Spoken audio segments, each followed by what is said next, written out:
Et voici, bonjour à tous et bonjour à toutes. Je dis souvent bon matin. Alors aujourd'hui, c'est bon matin vraiment. Et à vous tous, à vous toutes, voilà, qui visionnez ces échanges en tout bien, tout bonheur avec des invités de tous horizons. Et aujourd'hui, j'accueille avec beaucoup de, je sais pas, d'émotion, oui, parce que nous partageons quelque chose, vous le savez euh, euh, en, en commun, c'est la méditation. Et du coup, Denis, alors, est un maître dans l'art, là, du coup, et regardez donc comme il est beau, ce livre, Méditation. Mais dessous, vous ne le voyez pas à l'écran, il y a écrit la simplicité d'être. Et en fait, c'est tellement ça, lorsqu'on s'approche de la vérité. Donc, je t'accueille avec une grande joie, Denis, au sein de cette communauté. Sois le bienvenu et merci d'être là. Eh bien, Corinne, cela fait juste quelques minutes qu'on a ouvert l'écran, que je te rencontre et que tu me proposes ton sourire radieux, plein d'enthousiasme et d'entrain. Et j'en suis ravi de partager cela avec toi et pour le plus grand nombre, pour tous ceux qui vont nous écouter.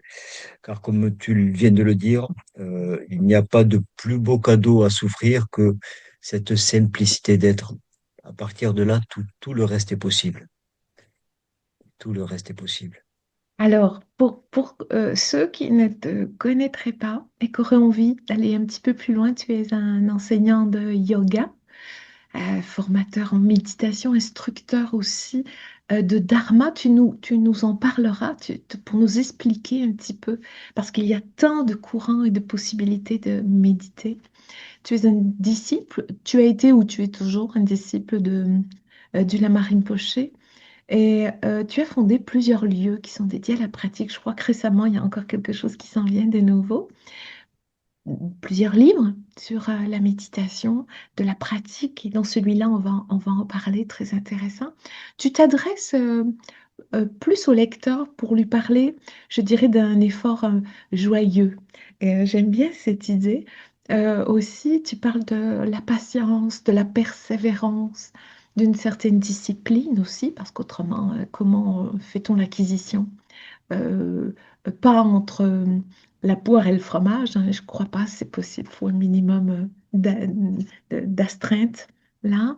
Dans le premier chapitre, tout de suite, tu nous dis qu'il y a des éléments incontournables et j'aime bien la recette de la méditation qui dit 25% d'attention, 25% de vigilance, 50% de détente spacieuse. Ah, j'ai adoré cette manière de dire détente spacieuse. Ça veut donc dire qu'on peut se relâcher et investir tout autour de soi, en fait, ou laisser le tout autour de nous euh, s'inviter. Voilà, tu apportes les obstacles de la méditation, les trois clés du processus. Il y a une réflexion pour les enfants, on verra plus tard.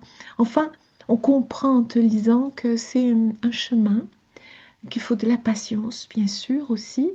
Et il y a une progression, en fait, il y a un cadeau derrière tout cela. Moi, je l'ai découvert, bien sûr, par la pratique, mais on brûle pas les étapes, on y va tranquille. Voilà, donc on y va ensemble, si tu veux.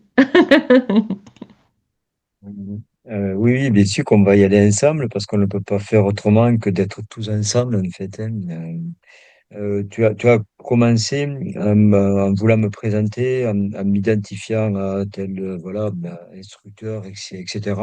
Donc, une de nos limitations, j'allais presque dire, d'être humain social, c'est de nous identifier à ceci, à cela, parce qu'on se perd dans tellement d'identifications. Par contre, je veux bien m'identifier à disciple et le rester toute une vie.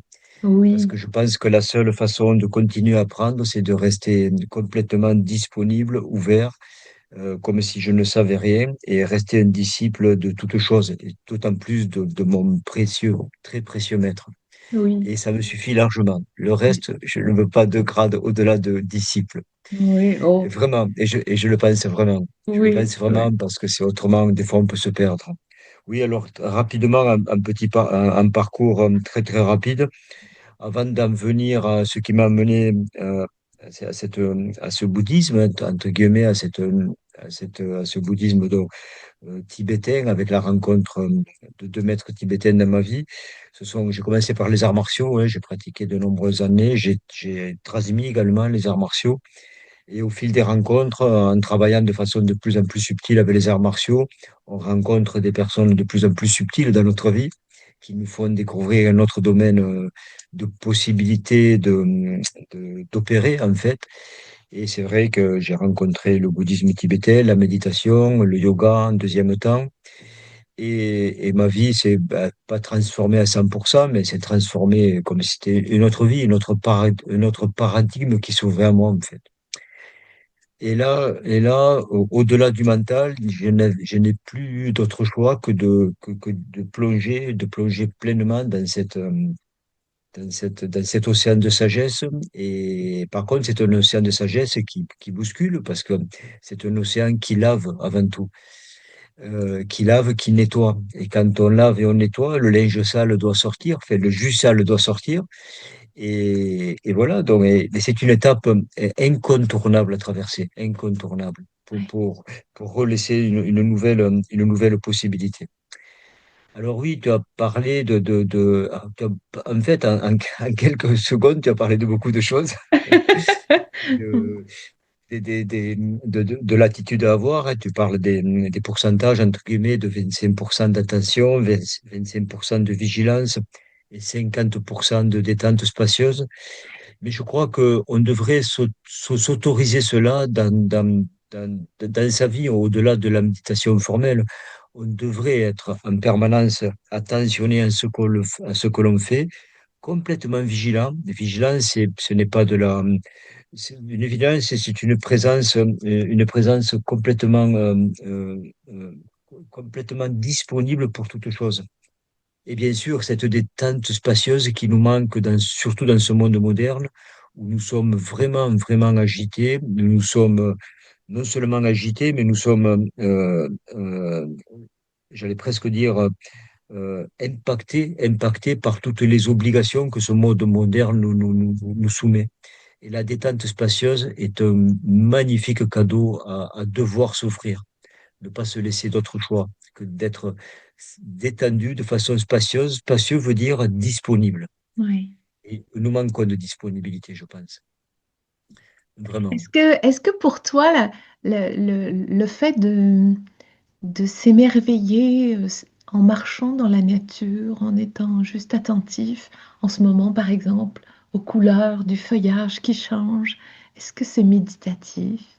Des fois, on me pose souvent la question sans faire des postures ou s'enfermer. Des fois, j'entends, hein, bon. Alors, dis-nous donc, toi. Oui, ah ben là, en fait, Corinne, tu vas au cœur de ce qui est, en fait. On parle de méditation comme un acte à faire. Donc, je médite 2 fois par semaine, je vais dans une salle, je Mm. médite. Ça, c'est une méditation, on va dire, formelle. On va structurer grâce à une personne qui va nous guider, ou une écoute, ou une vidéo, ou autre. Et pendant un temps formel, je vais méditer. Mais en fait, la méditation, c'est un état d'être. On ne fait pas de la méditation. On est en état méditatif ou on ne l'est pas.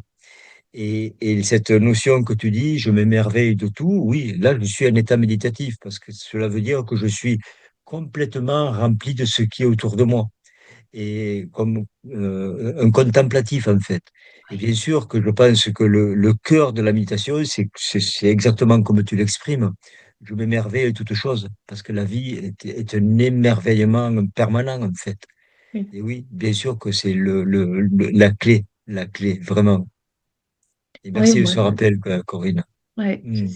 je suis d'accord. Je trouve aujourd'hui la satisfaction dans tellement de petites choses. Tu sais, c'est un petit lapin qui gambade avec son petit derrière tout blanc, un chevreuil qui traverse.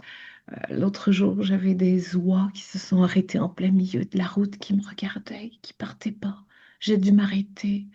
Ah, j'ai dit, qu'est-ce que vous me racontez? Donc, enfin, en fait, voilà, c'est des moments comme ça où, mais tout peut être. la nature, le jardin, mettre, mettre les mains dans sa terre, préparer les légumes, les repas. Il y a tellement de choses qui sont douces et méditatives et qui sont en soi pas une posture formalisée, comme tu dis, mais qui sont comme un instantané de vie. Oui, instantané, parce que c'est la seule chose qui existe en fait. Dans cet instant précis, le reste ne compte plus, le reste n'existe, parce que le reste n'existe pas. Ouais, La seule chose qui est vraiment la seule situation, la seule chose, c'est les seuls ressentis qui existent, c'est ce qui se passe ici et maintenant. Et c'est vrai on a tendance à parler de l'instant présent. Maintenant, ce sont des notions un peu, mais qu'on a tendance mm, à- comment dirais-je, à les utiliser de façon un peu galvaudée, un peu, on n'y met plus de sens. Comme au mot méditation, le sens, on en a perdu un petit peu le sens. Mais cette notion de rendre sacré tout ce qui est, dans tout ce que je fais, à la limite, comme tu dis, un geste, je fais la cuisine, je remue ma terre, quoi que ce soit, je marche, un animal sauvage me regarde dans les yeux, c'est un ouais, instantané. Mais c'est un univers entier, en fait. Et oui, bien sûr que l'on devrait chacun d'entre nous se délecter de cela, de ces moments furtifs qui sont là. C'est une bande dessinée, en fait. Une bande dessinée, c'est quoi? Ce sont image après image. Donc, ce qui est important, c'est pas, ce sont pas toutes les pages, c'est l'image. Parce que quand je lis, quand je me pose, c'est sur l'image que je me pose. L'image suivante ou l'image précédente, elle n'existe plus. ouais, C'est comme nous dans notre vie, quoi. Le passé et le futur ne sont plus là parce que je suis investi pleinement dans l'image du présent. ouais. C'est vrai, hein. Allez, dis-moi, le petit garçon que tu étais, est-ce qu'il imaginait cette vie-là? Non, le petit garçon que j'étais, j'ai grandi dans un village catalan avec des parents paysans et ça, j'en suis très, très, très fier. Mais par contre, une éducation à l'ancienne, hein, avec le seul sport qu'il y avait au village, c'était du rugby.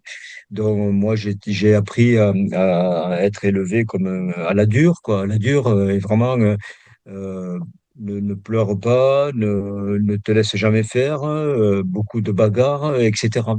Et le petit garçon que j'étais, c'était un garçon, mais comme beaucoup de garçons que nous étions, c'était la dualité. C'était quasi la dualité, et beaucoup, beaucoup de dualité. Mais construit comme cela, en fait. Hein. Et voilà. Et après, ça m'a permis, plus grand, de comprendre que la dualité, ben, c'était fatigant, c'était usant, ça ne servait à rien, ça menait à rien. Et merci de cela, à la limite, j'allais presque dire, de ce parcours qui m'a permis de me réveiller bien plus tard. Ouais, c'est Mm. ça, hein. Ouais, ouais, ouais. Alors, dans ces clés-là, tu nous parles donc les trois principes clés du processus méditatif, hein, je disais, toi, tu parles donc dans les 25-25, donc attention, vigilance et détente, c'est ce qu'on vient de voir ensemble. Et ensuite, tu nous emmènes sur les obstacles à la méditation. Qu'est-ce qui, selon toi, euh, peut s'opposer. Alors, je pense à ce que tu détailles un petit peu dans le livre, mais tu peux, voilà, si les personnes ont envie d'aller le lire, c'est très bien d'ailleurs. La colère, l'arrogance, on trouve le désir, l'attachement, qui sont aussi des poisons mentaux, bien sûr, hein. L'ignorance, la stupidité, la vue fausse ou l'opinion erronée. Et dedans, on verra que dans le livre, tu nous détailles aussi d'autres passions secondaires, des passions racines. Moi, j'ai beaucoup aimé aussi tout ce que tu décris, tout ce que tu développes là, à cet endroit. C'est très juste, hein. Oui, nous sommes chacun structurés d'une façon. Tu m'as posé la question quand j'étais petit. Donc on a une Oui. éducation, on a un formatage, on a chacun une boîte à outils qui est complètement différente et on s'est construit de façon différente les uns les autres. Mais nous sommes tous soumis à un même processus. Hein. Nous avons la condition humaine est constituée de la même façon, avec un esprit, avec un mental, avec un processus émotionnel. Ça, c'est l'idée de l'ego. L'ego, cette notion de... Tout le monde parle de l'ego, mais si on y réfléchit bien à l'ego pour comprendre vraiment ce que c'est, il est dit dans les enseignements qu'il y a les cinq composantes de l'ego. La première composante de l'ego, c'est la matière, c'est le corps, c'est l'attachement au corps. La deuxième composante de l'ego, c'est la sensation, ce sont les émotions qui se manifestent en soi. La troisième composante de l'ego, ce sont les perceptions, nos perceptions erronées. Chacun a une perception d'une situation. La quatrième composante, c'est le concept, c'est-à-dire le mental. Et la Oui, cinquième, c'est cette conscience individuelle, le petit jeu. Je, moi, etc. Et quand on voit bien, quand on déconstruit l'ego dans ces cinq composantes, c'est plus facile d'aller travailler sur cette notion d'ego à travers chacune des composantes. Donc là, on a parlé des émotions. Il est dit qu'il y a cinq poisons mentaux, qui sont les cinq émotions afflictives, on va dire les plus importantes et les plus courantes, mais qui vont. Mais il y en a bien d'autres. Il y a la colère. La colère, on sait bien que à cause de ce manque de discernement, je suis dans une réaction. Je peux être dans une réaction chaude qui peut détruire, qui peut me détruire moi-même à petit feu ou brutalement, qui peut détruire les autres. Il y a la colère froide qui est moins expressive, qui est plus de l'arrogance, de l'orgueil, de la suffisance. Elle n'est pas forcément exprimée, mais elle ronge de l'intérieur.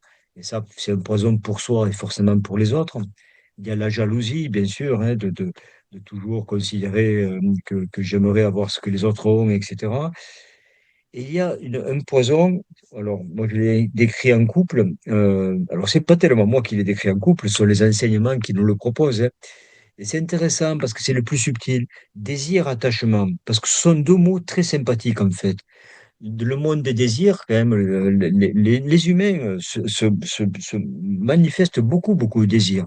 Et l'attachement, l'attachement à ses enfants, l'attachement à une situation, l'attachement à ses amis, etc. Mais tout cela, ce sont des souffrances en devenir. Parce que l'attachement, c'est de ne pas prendre en considération qu'à un moment donné, tout va se défaire, tout va se délier, tout va se déconstruire. Donc, ça veut dire que ça va être une souffrance future. Alors, dans l'instant présent, l'attachement, il est sympa parce que j'aime profondément mes amis ou ma situation, mais à un moment donné, ça devra s'arrêter. Et le désir, c'est pareil. Si on ne contrôle pas le monde des désirs, ces désirs insatiables, ça veut dire que je suis en permanence soumis à mes désirs et un désir en soumet à un autre. Ça veut dire que il y a un philosophe français qui disait qu'on on passe de l'étape désir, ennui, désir, ennui, désir, désir, ennui. Parce que cette construction du désir n'a pas été domptée. Et donc, c'est insoutenable, c'est toujours insatisfaisant en deuxième temps. Et bien sûr, il y a le processus de l'ignorance, cette notion de toutes nos limitations. Je parle même de stupidité, mais stupidité dans le sens où je suis aveuglé, aveuglé par mes voiles de l'illusion et tout ce que je fais est souvent contraire au processus du respect de la vie, pour sa vie ou pour la vie des autres. Et c'est très intéressant de cette analyse-là au niveau des cinq poisons mentaux que nous sommes tous les humains, ils sont soumis. Ils sont soumis. La seule différence, c'est euh, sous quelle intensité, et certains ont commencé le processus de délier cela, de le défaire, et d'autres, par contre, continuent à l'alimenter encore et encore. C'est de la nourriture, voilà. Alors, soit on se défait de cela, on accepte se défaire de ce petit moi qui s'est construit à travers la colère, à travers la dualité, à travers la comparaison, etc., et la compétition. Soit je dis, OK, vous êtes tous plus forts que moi je m'en remets à mon esprit de sagesse et ça ne m'intéresse plus. De devoir me comparer, de devoir être tout le temps en compétition, de devoir prouver en permanence quoi que tout, et c'est très fatigant, c'est très usant. Et ça mène à quoi?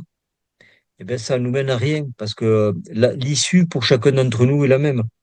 Il y a ce fameux proverbe qui dit, arrêtez de vous inquiéter à outrance, de toute façon, vous n'en sortirez pas vivant.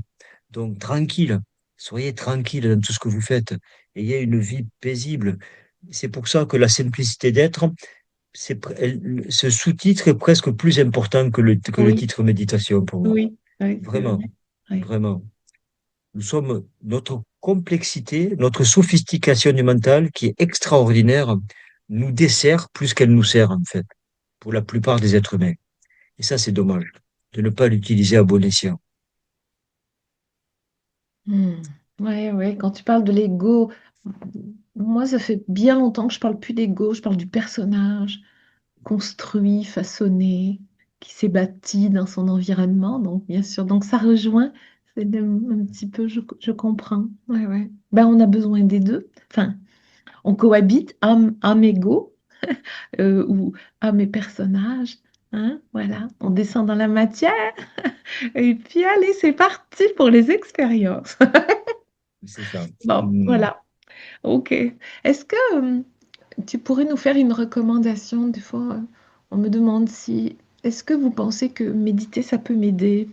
Euh, et en tout cas, s'arrêter un peu, euh, sortir du tourbillon, du métro, du boulot, du dodo, des réseaux, des... Bon, ok. Donc oui, s'arrêter à un moment donné, contempler, regarder, être à l'écoute, être en accueil, en réceptivité. Et pourquoi pas alors apprendre à introspecter. Qu'est-ce que tu nous dis là-dessus, toi, Denis? Ouais, ben, c'est très simple, hein. Je vais me reporter à un autre auteur, hein, qui s'appelle Fabrice Midal, qui a écrit un de ses livres, Ah oui, Foutez-vous la paix. foutez-vous la Foutez-vous paix. la paix. Et ça passe par là, en fait. De quelle manière j'accepte de me foutre la paix, quoi, à un Ouais. moment donné. On dit plus facilement aux autres, allez, c'est bon, fous-moi la paix, je veux être tranquille. Ça, c'est facile à dire aux autres. Mais de quelle manière on se le propose à soi-même? Rarement, en fait. Rarement. Et Foutez-vous la paix, je trouve qu'il a trouvé ce titre très, très judicieux parce que c'est en fait cela, quoi. Donc, bien, alors, on parle de méditation. Alors, je vais revenir un petit peu sur le terme méditation pour qu'il puisse Oui, bien se comprendre, oui, hein.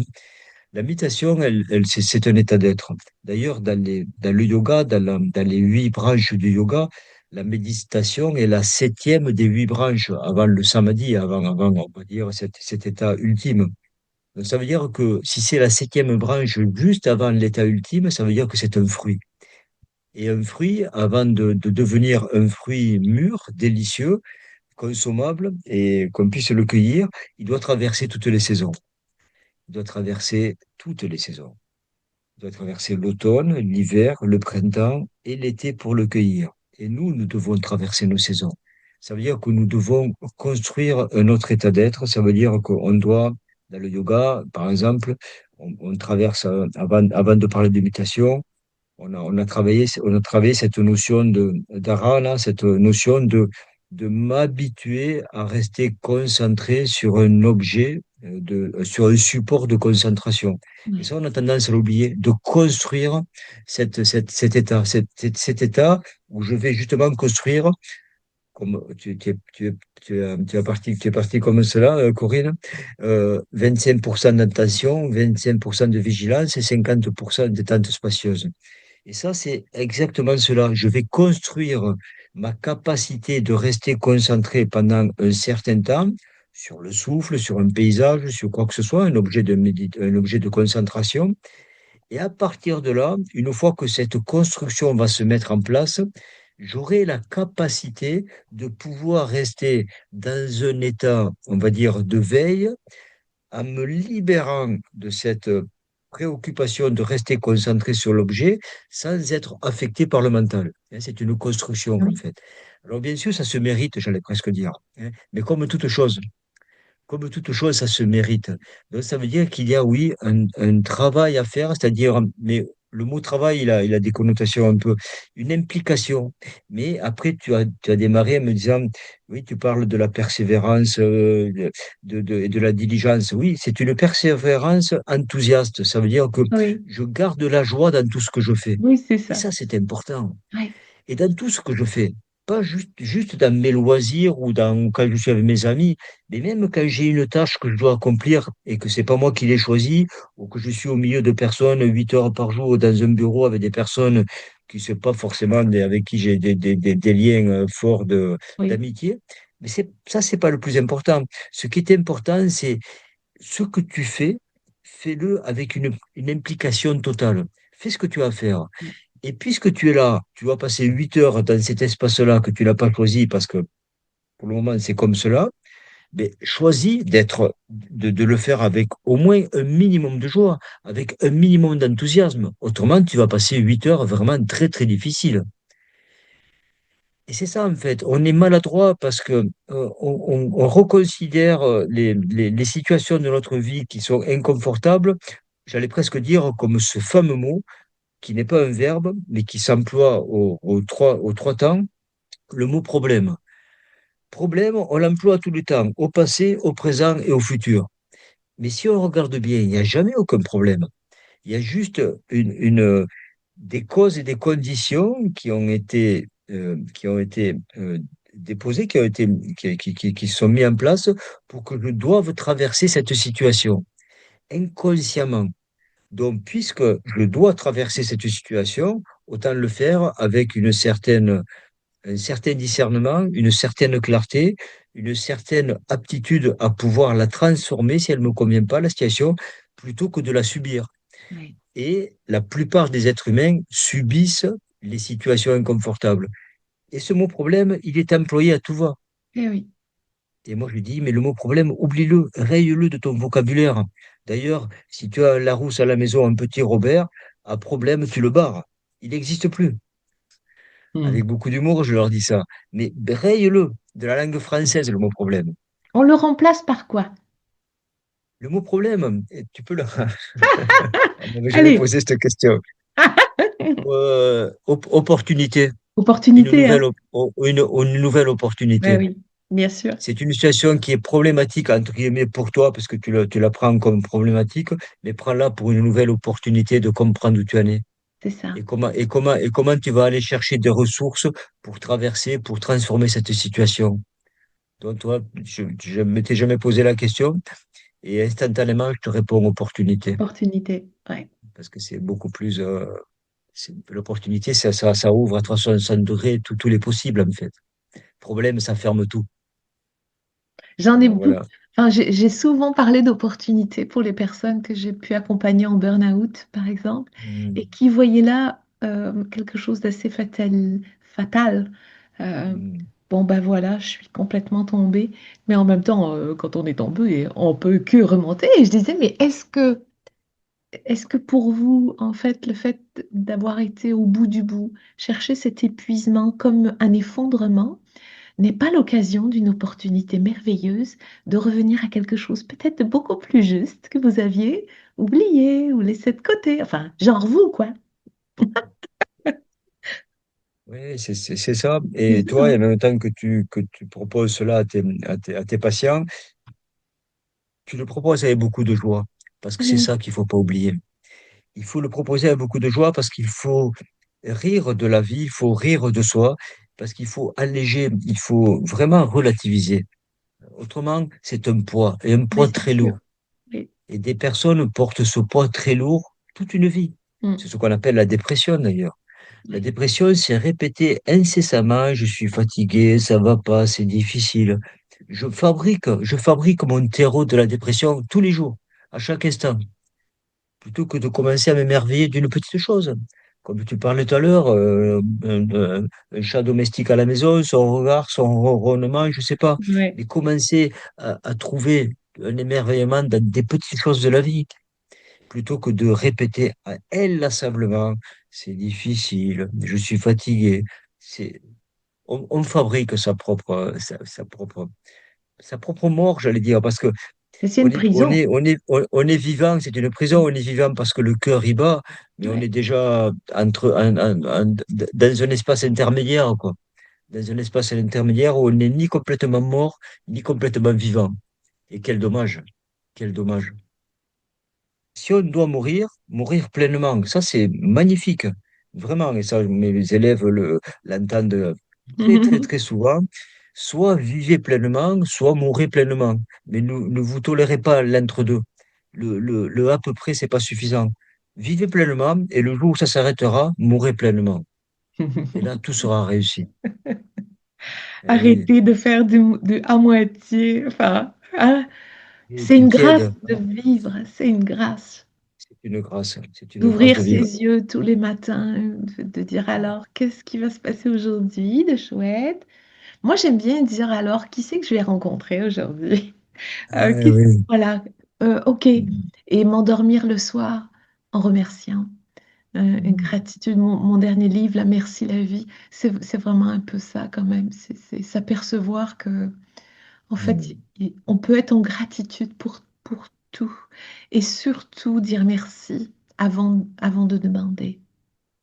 J'aime bien cette posture. Voilà, peut-être tout simplement parce que le souffle de vie nous traverse. Quand on en comprend sa préciosité, euh, waouh. Donc on peut lui permettre de nous éclairer. C'est ça aussi tout le chemin de cette introspection méditative. Tu parlais d'aptitude, je trouve que c'est très juste en fait. C'est construire une aptitude alors qu'on l'a pas, mais pas comme avec une pelle et une pioche, quoi. Enfin, c'est pas un truc que je dois m'astreindre à faire. C'est pas une contrainte en plus. C'est mon petit bonheur de aller mon moment avec moi. Hein, c'est ça? Oui, c'est ça, c'est ça.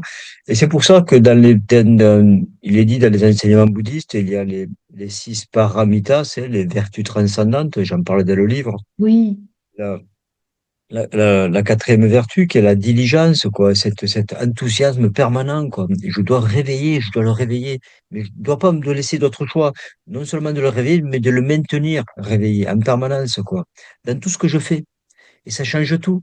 Ça change, et voilà, et je peux me lever du bon pied tous les matins, et je peux m'endormir sur la bonne oreille tous les soirs, quoi. Parce que je suis heureux de me réveiller, et je suis heureux, comme tu viens de le dire, de m'endormir, parce qu'avec une journée accomplie. Accomplie, accomplie parce qu'elle a été complètement. J'ai décidé qu'elle soit accomplie, mais pas parce que j'ai fait 10 000 choses, parce que j'ai été vraiment présent à ma journée. Je me suis émerveillé de plusieurs choses à la fois. Et je peux rester une journée à la maison enfermée parce que le ciel est gris, il pleut, etc. Mais avoir une journée accomplie à la qualité de la présence. c'est ça. Mm. Et ça change tout, quoi. La qualité de la présence. Et ça, c'est intéressant. Et pourtant, c'est pas si compliqué que ça, parce que c'est plus facile de construire cet état d'être que tu expliques parfaitement, Corinne, que plutôt que de subir en permanence ce même mode de fonctionnement. Et les gens, les personnes, en fait, quand tu accompagnes des personnes, j'accompagne, et c'est vrai qu'on leur donne quelques clés en fonction de la personne qui vient, différentes clés, et ils nous disent, oui, mais c'est pas facile. Je fais, Ah, mais commencez ah pas oui. par cela. Moi, je trouve que c'est beaucoup plus facile de, de, de, de, de découvrir un nouveau processus qui va effectivement nous demander un petit effort au début, mais qui va construire une nouvelle attitude que de subir toute une vie le même schéma. Ça, c'est difficile. Ça, c'est Ça, difficile. c'est Oui. difficile. Et le pas facile, oui, c'est peut-être pas facile parce que on va devoir changer le mode opératoire. Mais accueille-les avec de l'enthousiasme, de la joie, parce qu'il va te construire autre chose. Mais on aime focaliser sur cette petite indélicatesse de la limitation, parce que c'est ma façon d'opérer depuis toujours. Et je m'y installe. Ça, je trouve que, waouh. Alors, alors, je sais pas comment tu fais, toi, mais tu m'as l'air d'une douceur extrême. Moi, je suis des fois un peu plus courroucé. Et j'aime bien les deux. J'aime bien l'aspect, bien sûr, gentil, etc. Que ce soit la gentillesse. Mais de temps en temps, l'aspect courroucé, il est nécessaire pour certaines personnes. Moi, j'ai mon maître qui est d'une bienveillance, d'une compassion extrême. Mais quand il doit être courroucé, il est vraiment courroucé. Ben oui, Quand il doit être vraiment gentil, il est vraiment gentil. Mais les deux, parfois, sont nécessaires pour réveiller un petit peu. oui. Et c'est un aspect courroucé avec, bien sûr, beaucoup d'amour et de compassion et de bienveillance. Mais quelquefois, c'est nécessaire pour réveiller. Oui, Vraiment. moi je peux jouer ça parfois aussi. Je peux jouer cette partition avec certains. Comme là, samedi, j'avais un groupe avec moi sur la Voie des Sages. Et là, il y a des larmes qui se sont invitées pour une participante. Et en fait, elle n'arrivait pas. Elle était complètement enfermée dans sa douleur. Et donc là, quand c'est comme ça, ben, je dis, mais non, enfin, j'entends, mais tu es en train de rester dans ta prison. Et si tu es là, c'est que tu veux en sortir, en gros. Hein. Donc, j'ai été peut-être un petit peu plus, donc oui, comme une maman chien ou je sais pas, tu vois, qui voit son chiot qui sort et qui va le chercher dans sa gueule et qui le ramène là. Oui, avec un peu de voilà, mais amour et fermeté, ou tu dis courroucé, c'est rigolo comme. Mm. Et en fait, ouais, enfin, c'est pas indissociable. Je pense même que c'est nécessaire. Enfin, voilà, tout est bien, quoi, du moment que c'est fait avec conscience, avec amour, avec présence. Oui, Oui, c'est nécessaire parfois, mais c'est bien ton image de la main, parce que moi, l'image de la main, je la voyais un peu différemment quand je l'explique. La famille, on va dire la famille d'antan, la famille oui, construite, il y a le voilà, papa et la maman. Le papa, c'est l'aspect courroucé, et la maman, c'est l'aspect, c'est l'amour maternel. oui. Et de temps en temps, c'est bien d'être maman, avec l'accompagnement, qui va préparer la nourriture, qui va cajoler, qui va... Et le papa, de temps en temps, il dit attention, attention. Je Et je suis crois pas que les deux d'accord. sont nécessaires. Oui. Oui, bah, Donc voilà. on porte, Ouais. on porte tous cela en soi, dans cet équilibre des polarités masculines et féminines en soi. Oui. Donc, c'est bien. Et c'est peut-être pas facile. Je dis souvent, ah, c'est quand même un truc qui nous est donné à chercher hein, dans cette vie d'humain. Chercher l'équilibre dans nos aspirations et nos polarités du masculin, donc de celui qui va manifester, de celui qui va raisonner, mais aussi du féminin qui peut être dans la douceur, lâcher prise, accueillir, introspecter. Remarque, c'est pas un hasard, ça, on a toujours beaucoup de femmes. Hein. Toi, je sais pas, tu as plus de femmes toujours sur... oui, ou Bien sûr, en bien même sûr, bien temps. sûr. Et alors, bien sûr, j'ai beaucoup, beaucoup plus de femmes, mais ce que je remarque maintenant de plus en plus, j'ai de plus en plus d'hommes en méditation et en yoga, vraiment de Ouais. plus en plus d'hommes qui viennent dans le dharma également. Et ça, c'est une excellente nouvelle. Il y a cette ouverture maintenant qui se met en place où l'homme devient moins mal, on va dire, Ah, dans le oui. sens un peu. Et vient chercher cette. De toute façon, dans les enseignements, on dit que l'énergie féminine, c'est la sagesse, et l'énergie masculine sont les moyens habiles à mettre en place, hein, Mhm. l'activité, on va dire. Et les deux enfin, ne sont que complémentaires. Et Complémentaire. quelquefois, quand on est que yang, par exemple, ça peut être très arrogant et très malsain. Et quand on est trop yin, hein, ça peut être trop émotionnel des fois. Et les Mm. deux sont des vases communicantes qu'il faut nourrir en même temps, quoi. Et il faut aller chercher j'allais presque dire, son contraire, quoi, et nourrir son contraire. Moi, je sais que j'ai jamais été plus fort dans ma vie que depuis que j'ai rencontré mon énergie yin, quoi, qui Oui. était très yang à l'époque, quoi.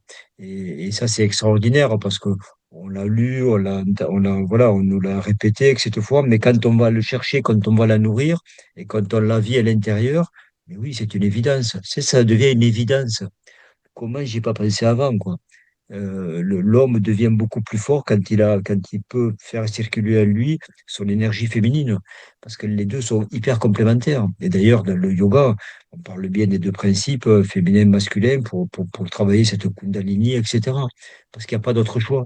On n'est pas ou l'un ou l'autre, nous sommes les deux, nous venons des deux, hein. Nous venons d'un papa, d'une maman, et nous sommes en tant qu'incarnation, un homme ou une femme, mais nous sommes les deux à la fois en même temps. Les deux principes sont en nous. Et Et oui. ça, il faut pas l'oublier, quoi. Et je pense que l'humanité l'a oublié pendant très, très, très, très longtemps, quoi. Et maintenant, elle réveille cette nouvelle humanité. Tout n'est pas parfait, loin de là, mais dans les bons aspects de la nouvelle humanité qui est en train de marcher, c'est que maintenant, ça réveille d'autres aspects de notre être qui vont maintenant ouvrir d'autres espaces. Et c'est nécessaire parce que le reste n'est pas très glorieux. Ouais. Mais bon, c'est ainsi. Ouais, moi, je vois un grand bond en avant sur ce masculin valeureux, masculin guerrier, le masculin, voilà, enfin, dans la force, parfois dans le pouvoir. Il y a vraiment des choses qui changent à cet endroit. Moi, je le vois aussi beaucoup dans les consultations aussi sur la psychogénéalogie où ils viennent chercher à comprendre, ou en constellation, quand je fais de la constellation. euh, de plus en plus d'hommes cherchent à introspecter cette part voilà, pour venir chercher peut-être à, à renouer, peut-être mettre en paix ce que leurs ancêtres hommes n'ont pas pu. Alors, ils donnaient leur amour parce qu'ils portent... Ah, allez, mais ils ne savaient pas dire je t'aime, mon fils, tu sais. T'es important pour moi. Quoi que tu choisisses, bon, peu importe, ça n'a pas été facile ni pour les uns ni pour les autres, bien sûr, mais il y a quelque chose qui s'assouplit, Mhm. je trouve. Oui, oui, complètement. Tu trouves Tu as pas? parlé. C'est ça. Moi, j'aime bien le mot réparer. Hein, le mot réparer, Oui, cette notion de oui, réparer quelque chose. Et c'est important parce que dans la spiritualité, on parle de confession, mais c'est pas dans la confession dans le sens où on l'entend dans la religion, mais c'est vraiment cela, c'est une confession, ça veut dire c'est un acte de regret, mais un noble regret, et qui vient réparer, et où je viens m'engager à faire différemment un petit peu, tu vois. C'est un engagement à faire différemment, quoi, à partir de maintenant, quoi. Le passé, c'est le passé, on ne peut pas le modifier, mais par contre, à partir de maintenant, on va changer oui. notre façon d'opérer, quoi. Ouais. Hmm. Mm. Dans, dans, dans ton chemin à toi, Denis, est-ce qu'aujourd'hui, il y a des choses qui comment je dirais, qui te font sortir de tes gonds, qui te mettent en pétard? Alors, j'ai, j'ai fait une confidence à mon maître il n'y a pas si longtemps que ça, il y a quelques mois de ça, ou un an, je sais pas, mais il n'y a pas si longtemps que ça. Et je lui disais en toute humilité, parce que il y a qu'à lui que, d'ailleurs, c'est la première fois que j'en parle, puis tu me poses la question. Je lui disais, vous savez, Rinpoche, je ne me souviens plus de la dernière fois que je me suis mis en colère. Et j'ai trouvé ça intéressant. J'ai essayé de réfléchir, mais quand est-ce que tu t'es mis vraiment en colère la dernière fois? Et je m'en souviens pas. Je me souviens pas réellement. Il y a Oui, des choses qui me sont voilà que je transforme, qui me sont avec lesquelles je ne suis pas d'accord, etc. Où je peux en discuter. J'ai des discussions avec des désaccords, mais pas de colère, quoi. Et oui, ça, je suis heureux de cela, quoi, parce que la colère, j'ai beaucoup connu la colère plus jeune, mais là, j'ai plus de souvenirs. J'ai pas de souvenir de la dernière colère. Et je me suis dit, donc mon maître m'a juste écouté. Et il m'a juste répondu, continue à pratiquer, hein, sans vouloir trop me dire c'est bien ni quoi que ce soit, parce que le maître, il est là pour cela aussi, c'est pour ça. me dire, écoute, Ouais, j'accueille, mais ne t'arrête pas là, continue à pratiquer. Et c'est intéressant enfin, en tout cas pour moi, c'est plus qu'intéressant. J'ai dit, mais quand est-ce que j'ai essayé d'y réfléchir, mais bon sang, tu vas pouvoir te rappeler que ta dernière colère, hein. Je me souviens pas.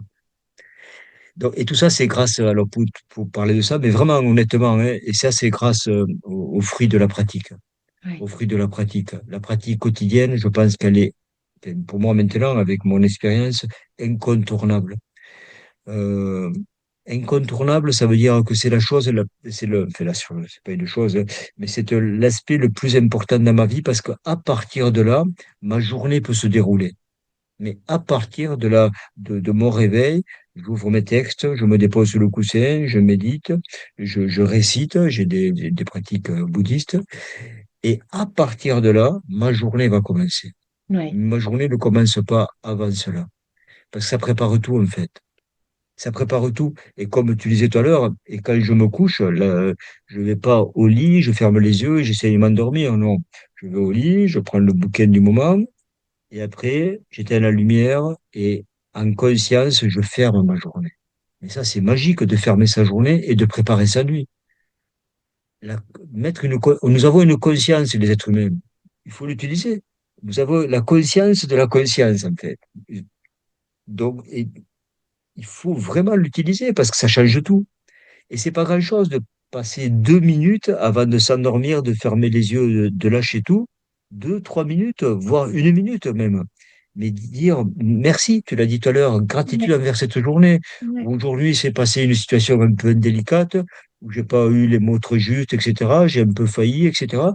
Eh ben, juste, je demande pardon à la limite. Et je me dis la prochaine fois, je le ferai mieux.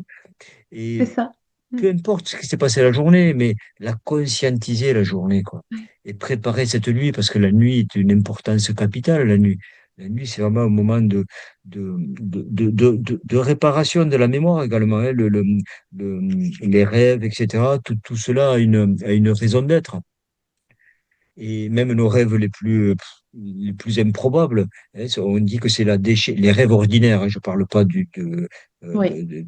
des états de rêve conscientisés, mais les rêves ordinaires, c'est un peu les déchets de la conscience, quoi. Et il faut les laisser circuler, quoi. Et ça se prépare aussi, quoi. Mm. Ben voilà. Et les rêves poubelles.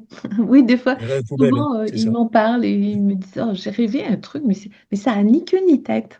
Bah, je dis Mm. oui, c'est qu'il y a un ensemble aussi de choses. Voilà, mais bon, c'est à l'œuvre, hein, notre inconscient, il est quand même, il nous gouverne pas Oui. mal, hein. Alors, tu nous Mm. as mis aussi les effets, les bienfaits, les effets et les bienfaits, hein, de la méditation. On trouve l'unité intérieure, le désarmement intérieur. C'est très, très bien dit ça. La santé, le contentement, la confiance en soi, la force de l'esprit, l'être avec l'autre, l'environnement intérieur, le repos, le calme de l'esprit. Voilà, il y a vraiment, puis c'est très simple, c'est des, vous voyez, regardez, c'est vraiment tout simple, voilà. Mais vous allez adorer. Je suis sûre que vous allez adorer. Alors, moi, j'ai envie, est-ce que tu m'autorises à lire un petit peu quelque chose? Plaisir, bien sûr. À la fin, sur la méditation 14, nous avons la réflexion dédiée aux enfants et aux ados pour un nouveau monde. Nous, les anciens, nous vous avons préparé une terre pas très harmonieuse, en déséquilibre sur bien des aspects, et vous allez devoir, vous les jeunes, vous adapter à cette grande habitation très endommagée, telle une vieille maison abandonnée où l'on doit faire beaucoup de travaux de réfection. Pourquoi ce résultat? Nous avons été égoïstes, mais aussi très maladroits, nous les adultes, en pensant bien faire, mais en sous-estimant les conséquences futures. Ce que l'on a oublié dans cette notion du bien faire, c'est de bien faire pour tous les systèmes vivants de cette planète sans en négliger aucun. Cela comprend les plus faibles, les plus démunis, les animaux, la nature et tous les fragilisés de la vie. Alors même si vous êtes des enfants ou des ados, il est grand temps de vous considérer comme des êtres responsables, remplis de sensibilité, capables d'écouter et de comprendre ce que nous, les adultes, vos parents, grands-parents, n'avons pas su adopter comme attitude. Tu veux devenir une belle personne, hein? Tu veux vivre harmonieusement, pleinement, tu veux aimer et être aimé, tu veux partager, échanger, découvrir, être libre. Tu veux que les animaux et la nature retrouvent une vie heureuse et sans maltraitance. Tu veux continuer de rire, de danser, de chanter, de t'amuser. Alors, voilà ce que tu devras développer en toi, les 7 qualités qui feront de toi un magnifique être humain, un guerrier de lumière, un messager de la vie. Et là, eh ben, on les trouve toutes, hein. Voilà, la première qualité, la clarté, la connaissance, le respect, la paix, le courage et le lâcher-prise, l'intégrité. Euh, c'est magnifique, magnifique, Denis. Merci. Oui, merci de ce rappel, Corinne. Cette méditation, je l'ai écrit pendant le Covid, en fait, quand on Oui, était tous enfermés.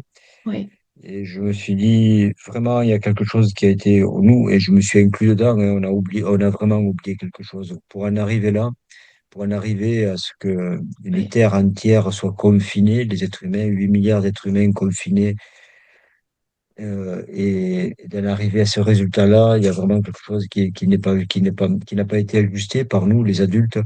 Et j'ai voulu écrire cette méditation pour les jeunes. Et je me disais, faut vraiment passer à autre chose. On doit arrêter d'être égoïste parce que nous l'avons été. Ma- Sans le vouloir, hein. C'est oui, pas une volonté d'être égoïste, hein. Mais malgré nous, de par notre éducation, on s'est fait tous prendre nos pièges, en fait, hein. On s'est fait vraiment tous prendre nos pièges.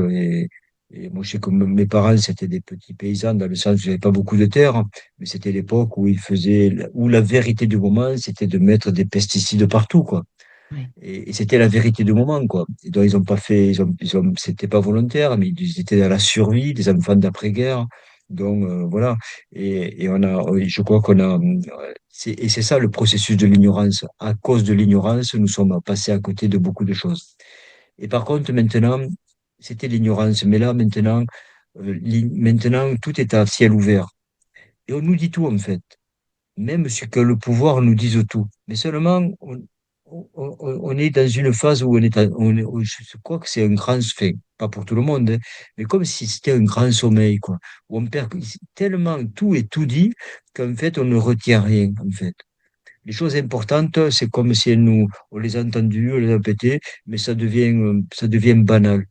Et je pense qu'il est grand temps de passer à autre chose. Toi, je me réjouis parce que la semaine dernière, j'ai une collectivité d'un village à côté, le service enfance qui m'a appelé, la DGS qui m'a appelé, une ville de 10 000 habitants, pour me dire on a besoin que quelqu'un vienne former notre personnel à méditation, les former à la méditation. Et je lui dis, Magnifique. waouh, mais vous avez tout compris, mais vous avez Oui, tout compris. Et donc, voilà, je vais dans pas longtemps former du personnel de la petite enfance dans une commune de 10 000 habitants pour que eux soient en capacité voilà, de transférer ce message, d'apaiser les enfants et de leur donner des clés, quoi. Et ça, c'est magique. Ça, c'est magique. Il y a des consciences qui se réveillent maintenant. Mais c'est vrai que pour cette méditation pour les jeunes, oui, elle m'a touché quand je l'ai écrite. Elle m'est venue rapidement. Et quand j'ai vu ce grand désastre mondial où cette humanité était enfermée bon, on va pas rentrer dans le détail, mais je me disais, qu'est-ce qu'on a? On a vraiment loupé quelque chose d'important, quoi. Mais louper quelque chose d'important, c'est un fait, donc c'est passé. ouais, Ce qui est important, c'est comment y remédier maintenant. Hein, c'est ne pas s'apitoyer sur le fruit qui est du moment, mais comment modifier tout cela. Hein. Et je pense que ça passe par là. Ça passe par un changement de conscience pour les jeunes. Il faut que les jeunes se réveillent. Et moi, chaque fois que je vois un jeune qui vient, je dis aux parents en co-yoga, quand c'est les vacances scolaires ou autres, amenez vos enfants au yoga, amenez-les à la méditation, ils sont invités. Il n'y a rien à payer. Que la salle soit remplie de gamins, amenez-les. Et il y a des parents qui amènent les enfants de plus en plus. Et ce qui est intéressant, c'est que les enfants, la première fois, ils viennent, ils sont un peu tirés par la main parce que je ne veux pas faire du yoga. Ils reviennent. Quand ils ont goûté une fois, ils y reviennent, quoi. Et ça, c'est magique. chouette. Et ça, c'est magique. Et oui. Donc voilà. Et merci de ce rappel, en tout cas, Corinne, de Ah, cette mais belle oui, méditation. ouais. C'est tellement, tellement important. Tellement important. Puis c'est un moyen de laisser passer enfin dans ces praticités aussi, toute la potentialité qui réside pour eux Mm. de développer, alors qu'ils ont un cerveau très malléable encore. Voilà, on peut installer des programmes qui vont leur servir toute la vie. Donc, je pense à un film que j'avais organisé et animé un ciné-débat ici à Tours, Happy, la méditation à l'école, un film des productions Oui. Jupiter. Super, voilà, ils font toujours des productions super chouettes. Et en fait, si tu connais pas, c'est un truc intéressant qui peut te. Ouais. Donc, petite pratique. euh, Est-ce qu'on ferait une petite pratique là, de flash, je sais pas, de 3 minutes, quelque chose qui soit facile à transmettre, comme un petit outil de. Allez, quand j'ai une pensée qui est pas jolie, pour moi ou vers l'extérieur, comment comment je me ramène, comment je me recentre tout de suite. Tu nous donnerais une petite astuce? Oui, alors bien sûr, ce qu'on n'a pas parlé, et qui est un outil des plus primordiaux, j'allais dire, c'est le souffle. C'est la capacité de se relier à son souffle. Oui, Si vraiment on a un moment de la journée, une préoccupation, une baisse d'énergie, voilà, une fatigue passagère, mais surtout due parce que les fatigues physiques, c'est très bien. En principe, quand le corps est fatigué, on dort bien. Mais les fatigues mentales, sont un peu plus compliquées oui. et à cause de nos stress, etc. Donc vraiment, si vous avez un moment pas de panique, mais de préoccupation, c'est le mot un peu plus ajusté quand même, qui est un peu récurrente. Je vous invite vraiment à vous relier à votre souffle. Il y a des pratiques du souffle, il y en a beaucoup, beaucoup, mais il y en a une que j'aime vraiment qui est très facile. Je l'appelle la respiration harmonieuse ou équilibrante. Elle est d'une simplicité absolue. Vous déposez deux, trois. Moi, j'aime bien faire des cycles de 7 minutes. Hein, voilà. Pour X raison. Mais 7 minutes, c'est pas très long, 7 minutes. Et en même temps, ça permet d'installer la respiration harmonieuse, pour le dire simplement, c'est que je vais rester concentré sur les quatre phases de la respiration en déposant un peu plus d'attention, un peu plus de consistance sur l'expiration. Ça veut dire que si j'inspire trois fois, trois temps, ça veut dire, je vais compter jusqu'à trois dans ma tête, inspiration, trois, deux temps de rétention pleine, je vais garder le souffle en moi. Donc 3 plus 2 ça fait 5. Donc 5 temps d'expiration et 2 temps de rétention vide. Donc ça va faire 3, 2, 5, 2. 3, 2, 5, 2. 3, 2, 5, 2 égale 12. On va dire à peu près 12 secondes. Ça veut dire que si je respire, si ma respiration, elle fait 12 secondes, 12 fois 5 égale 60. Ça veut dire que je vais réduire mon rythme respiratoire à 5 respirations minutes au lieu de entre 12 et 15. Ça veut dire que tout va se calmer. Oui. Mon système nerveux, mon système mental, tout va se calmer. Et si je le fais quelques minutes, 3, 2, 5, 2, et je m'installe quelques instants. Et je vous promets que les choses vont s'apaiser.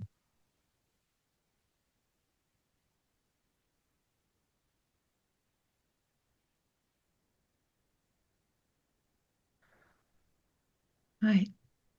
Mm. Vraiment, hein, alors là, je le dis de façon très simple, hein, mais juste comme tu me poses la question, vraiment, je donne cet outil. Il y a beaucoup, beaucoup d'exercices, mais 3, 2, 5, 2, ça fait 12. On le pose juste un temps. Je prends conscience des quatre phases de ma respiration. Les quatre phases de ma respiration, c'est quoi? C'est les quatre saisons de ma vie. Inspire, naissance. Rétention pleine, c'est le processus de la vie qui se manifeste. Donc, la naissance, c'est le printemps.